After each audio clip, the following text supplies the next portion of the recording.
Channel को subscribe करें और बेल आइकन को दबाएं। Hello friend, welcome to Ayurveda and medicine channel. आज हम बात करने जा रहे हैं बहुत ही इंपॉर्टेंट टॉपिक ह्यूमन ब्लड के बारे में। आज हम जानेंगे कि ह्यूमन ब्लड क्या होता है, इसके क्या क्या कंपोजिशन होते हैं, इसके कितने पार्ट होते हैं तथा क्या क्या फंक्शन होते हैं। आज हम इस वीडियो में ब्लड का फुल डिस्क्रिप्शन बताएंगे। आपसे एक रिक्वेस्ट है कि वीडियो को स्किप ना करें ताकि पूरा कंसेप्ट आपको समझ आ सके। तो चलिए शुरू करते हैं। चलिए दोस्तों, आज हम बात कर लेते हैं ह्यूमन ब्लड के बारे में। इसे मानव रक्त भी कहा जाता है। यह एक कनेक्टिव टिश्यू होता है। कनेक्टिव टिश्यू किसे कहते हैं? कनेक्टिव टिश्यू वह टिश्यू होते हैं जो बॉडी के एक ऑर्गन को दूसरे ऑर्गन से जोड़ने का कार्य करते हैं। एक स्वस्थ व्यक्ति के अंदर 5 से 6 लीटर तक ब्लड पाया जाता है। ब्लड की मात्रा शरीर के बाहर का लगभग 7% तक होती है। ब्लड की pH वैल्यू 7.4 होती है क्योंकि यह स्लाइटली अल्कलाइन होता है। महिलाओं में पुरुषों की तुलना में ½ लीटर तक ब्लड कम होता है, या हम यूँ कह सकते हैं कि पुरुषों में महिलाओं की तुलना में ½ लीटर तक ब्लड ज़्यादा होता है। ब्लड के अंदर 2 प्रकार के पदार्थ पाए जाते हैं। एक है प्लाज्मा और दूसरा है ब्लड सेल। प्लाज्मा 55% होता है और ब्लड सेल इसमें 45% होता है। अब जान लेते हैं प्लाज्मा क्या होता है। ब्लड का लगभग 55% भाग प्लाज्मा का होता है। प्लाज्मा के अंदर 90% भाग वाटर होता है, 7 से 8% भाग इसमें प्रोटीन होता है, 0.9% भाग इसका साल्ट होता है और 0.1% भाग इसका ग्लूकोज होता है। Function of plasma. प्लाज्मा के क्या क्या फंक्शन होते हैं? प्लाज्मा जो होता है वो पचे हुए भोजन एवं हार्मोन का शरीर में संवहन प्लाज्मा के द्वारा ही होता है। प्लाज्मा बॉडी के टेम्परेचर को नियंत्रित रखता है तथा एक घाव भरने का भी कार्य करता है। अब जान लेते हैं सेरम क्या होता है। जब प्लाज्मा में से फिब्रिनोजन नामक प्रोटीन को बाहर निकाल देते हैं तो शेष बचा हुआ भाग सेरम कहलाता है। फिब्रिनोजन प्रोटीन का क्या कार्य होता है? फिब्रिनोजन प्रोटीन जो होता है वो ब्लड में थक्का जमाने में मदद करता है। ब्लड का शेष 45% भाग ब्लड सेल्स का होता है। इसके अंदर RBC red blood cell, WBC white blood cell और ब्लड प्लेटलेट्स होते हैं। इनमें सबसे ज़्यादा RBC होते हैं, उससे कम प्लेटलेट्स और सबसे कम मात्रा में WBC होता है। उठता है क्या ब्लड जो होता है वो ऑर्गन है? अगर टेक्निकली इसे देखते हैं तो ब्लड जो होता है वो एक ट्रांसपोर्ट लिक्विड होता है जो हार्ट के द्वारा पंप किया जाता है और हर बॉडी पार्ट में भेजा जाता है। इसके बाद वो रिटर्न होता है वापस हार्ट के अंदर और ये प्रोसेस बार बार होती रहती है। ब्लड जो होता है वो बहुत टिश्यू भी होता है और ये एक फ्लूइड भी होता है। जो ब्लड जो होता है उस टिश्यू इसलिए होता है क्योंकि यह कलेक्शन होता है सिमिलर स्पेशलाइज्ड सेल का जो सर्व करते हैं एक पर्टिकुलर फंक्शन को। दोस्तों चलो अब जान लेते हैं रेड ब्लड सेल्स के बारे में। इनको RBC या एरिथ्रोसाइट्स कहा जाता है। इनका निर्माण बोन मैरो के अंदर होता है और इनकी मृत्यु लिवर एंड स्प्लीन के अंदर होती है। इसको RBC का कब्रिस्तान भी कहा जाता है। इसके निर्माण में कौन कौन सी चीज़ सहायक होती है? सबसे पहले है प्रोटीन, फिर है vitamin B12 and folic acid. अगर आप विटामिन के बारे में पूरी जानकारी प्राप्त करना चाहते हैं तो आई बटन पर क्लिक करें, वहाँ पर आपको विटामिन की एक वीडियो मिल जाएगी जिसमें विटामिन के बारे में फुल डिस्क्रिप्शन बताया गया है। अब जान लेते हैं RBC के अंदर केंद्रक नहीं होता। केंद्रक मतलब इसके अंदर न्यूक्लियस नहीं होता, केवल कैमल और लेमा को छोड़कर। कैमल और लेमा के अंदर RBC में न्यूक्लियस पाया जाता है। यहाँ पे आप डिस्प्ले पे देख सकते हैं कैमल और ह्यूमन के बीच में RBC की शेप बताई गई है, जिनमें कैमल के अंदर न्यूक्लियस है और ह्यूमन के अंदर न्यूक्लियस नहीं है। दोनों के अंदर पिक्चर्स में बहुत ज़्यादा डिफरेंस बताया गया है। अब जान लेते हैं कुछ इंपॉर्टेंट पॉइंट के अंदर। इन फीटल पीरियड मतलब कि भ्रूण अवस्था में इसका निर्माण लिवर और स्प्लीन में होता है। हीमोग्लोबिन क्या होता है? हीमोग्लोबिन वह एक ऑर्गेनिक पदार्थ होता है जिसकी वजह से RBC का रंग लाल हो जाता है। अब जान लेते हैं ग्लोबुलिन क्या होता है। ग्लोबुलिन आयरन प्रोटीन होता है जो ऑक्सीजन और कार्बन डाइऑक्साइड से संयोग करने की क्षमता रखता है। अब जान लेते हैं हीमोग्लोबिन में पाए जाने वाला कंपाउंड हिमेटिन होता है। अब यहाँ पर जान लेते हैं क्वेश्चन के बारे में। What makes the blood look red? ऐसा क्या कारण होता है जिसकी वजह से ब्लड हमको लाल दिखाई देता है? Blood is red. ब्लड जो होता है वो रेड होता है because of the haemoglobin inside our red blood cell. जो RBC के अंदर हीमोग्लोबिन पाया जाता है।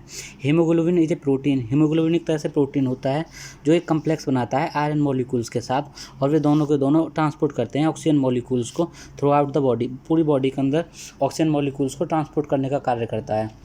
आयरन की एक प्रॉपर्टी होती है कि वह रिफ्लेक्ट करता है रेड लाइट को रिफ्लेक्ट करता है, जिसकी वजह से बहुत सारा आयरन ब्लड के अंदर इकट्ठा हो जाता है और ब्लड हमको लाल दिखाई देने लगता है। अब यहाँ पर बात कर लेते हैं फंक्शन ऑफ RBC के बारे में। शरीर की हर सेल में ऑक्सीजन पहुँचाने तथा कार्बन डाइऑक्साइड को वापस लाने का काम RBC का होता है। सोते वक्त RBC 5% कम हो जाते हैं और जो लोग 4200 मीटर की ऊंचाई पर होते हैं उनमें RBC में 30% की वृद्धि हो जाती है। इसका मतलब यह है कि जो लोग माउंटेन पर चढ़ने वाले होते हैं और जो एल्टीट्यूड के शौकीन होते हैं उनमें RBC की संख्या अत्यधिक होती है। RBC की संख्या हीमोसाइटोमीटर से जानी जाती है। हीमोसाइटोमीटर क्या होता है? हीमोसाइटोमीटर एक यंत्र होता है जिसकी वजह से RBC की संख्या को प्राप्त किया जाता है। आरबीसी की संख्या मैन के अंदर 5.5 मिलियन पर सेंटीमीटर क्यूब के अंदर होती है और यह फीमेल के अंदर 4.5 मिलियन पर सेंटीमीटर क्यूब के अंदर होती है।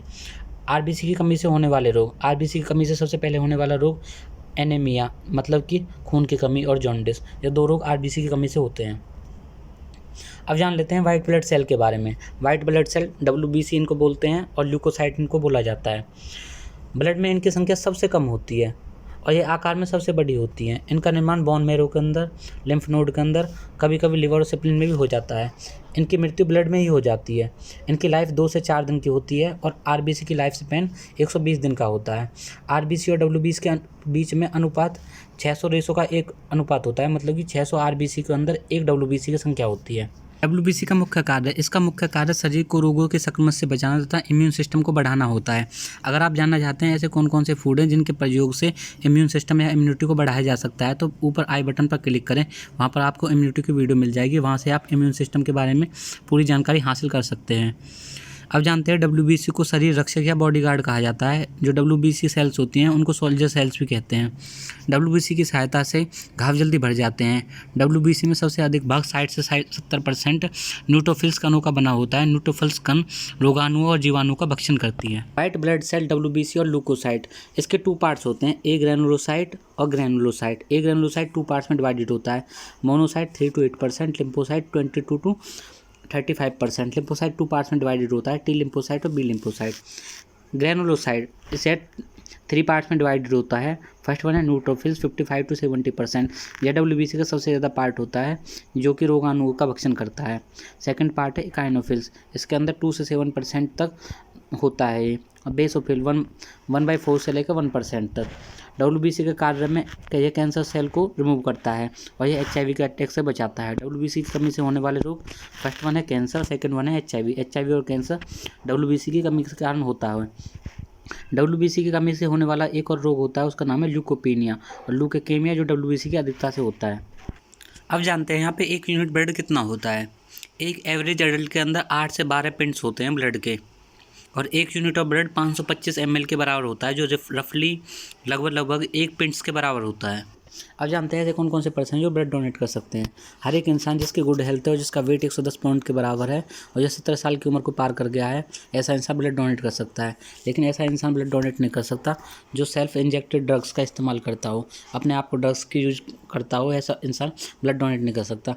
या फिर ऐसा इंसान जो डेंटल सर्जरी का अंडरटेक गया हो लास्ट 72 आवर के अंदर, ऐसा इंसान भी ब्लड डोनेट नहीं कर सकता। और ऐसा इंसान जिसको कभी HIV या एड्स हो, उसे भी ब्लड डोनेट करने की परमिशन नहीं मिलेगी कभी भी। और अगर किसी को हेपेटाइटिस है तो उसे ब्लड डोनेट करने की परमिशन नहीं मिलेगी। और ऐसा इंसान जिसको कैंसर है वो भी ब्लड डोनेट नहीं कर सकता। दोस्तों चलो अब जानते हैं ब्लड प्लेटलेट्स के बारे में। ब्लड में प्लेटलेट्स की संख्या 4 से 5 लाख तक होती है।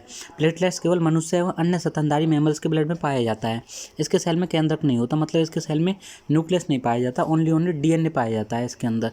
इसका निर्माण बोन मैरो में होता है। इसका जीवन काल 3 से 5 दिन का होता है और फिर ये बाद में अपने आप ही नष्ट हो जाते हैं। इसकी मृत्यु स्प्लीन में होती है। अब जानते हैं ब्लड प्लेटलेट्स के मुख्य कार्य क्या होते हैं। ब्लड प्लेटलेट्स के मुख्य कार्य शरीर में उपस्थित हार्मोन और प्रोटीन को उपलब्ध कराना होता है। ब्लड में थक्का जमाने में सबसे ज़्यादा मदद करता है, मतलब ब्लड क्लोटिंग में सबसे ज़्यादा मदद ब्लड प्लेटलेट्स की वजह से होती है। अब जानते हैं प्लेटलेट्स की कमी से होने वाले रोग। सबसे पहले है ब्लीडिंग। अगर किसी को बहुत ज़्यादा ब्लीडिंग हो गई है तो उसमें उसके प्लेटलेट्स कम हो जाएंगे। अगर किसी को चिकनगुनिया है तो भी उसके प्लेटलेट्स कम हो जाएंगे। किसी को डेंगू ज्वर है या फिर डेंगू बुखार है तो उसमें प्लेटलेट्स की कमी हो जाएगी। अगर किसी को थ्रोम्बोसाइटोपिनिया नामक रोग हो गया है तो उसमें भी प्लेटलेट्स की कमी हो जाती है। थ्रोम्बोसाइटोपिनिया में ब्लड प्लेटलेट्स की कमी हो जाती है। इसमें नोट क्या करना है, शरीर में प्लेटलेट्स आवश्यकता से अधिक होने पर खून का थक्का जमना शुरू हो जाता है, जिसकी वजह से हार्ट अटैक या दिल के दौरे बढ़ने की आशंका बढ़ जाती है। दोस्तों चलो अब जानते हैं ब्लड के क्या कार्य होते हैं। रक्त के चाप का नियंत्रण रखना तथा शरीर को रोगों से बचाने का कार्य ब्लड करता है। शरीर के वातावरण को स्थायी रखने तथा घाव को भरने का कार्य भी ब्लड करता है। ब्लड का कार्य ब्लड क्लोटिंग बनाना भी होता है। Oxygen, carbon dioxide and other hormones को ट्रांसपोर्ट करना भी ब्लड का ही कार्य होता है। डिफरेंट पार्ट ऑफ बॉडी में सहयोग स्थापित करना भी ब्लड का ही कार्य माना जाता है। मानव शरीर में ब्लड हेपेरिन के कारण नहीं जमता है। अब जानते हैं दोस्तों हेपेरिन क्या होता है। हेपेरिन प्राचीन ग्रीक है, इसका सिंबल होता है से हेपर यकृत, जिसे अखंडित हेपेरिन के रूप में जाना जाता है। यह हाई सल्फेट ग्लाइकोसेमिनोग्लाइकन व्यापक के रूप में एक थक्का रोधी इंजेक्शन के रूप में प्रयोग किया जाता है। यह किसी भी ज्ञात जैविक अनुघनत्व से सबसे ज़्यादा ऋणात्मक चार्ज होता है। मतलब जैसे कोई जैविक अनुघनत्व है उसमें सबसे ज़्यादा नेगेटिव चार्ज हेपेरिन का होता है। यहाँ तक वीडियो देखने के लिए आप सभी का धन्यवाद।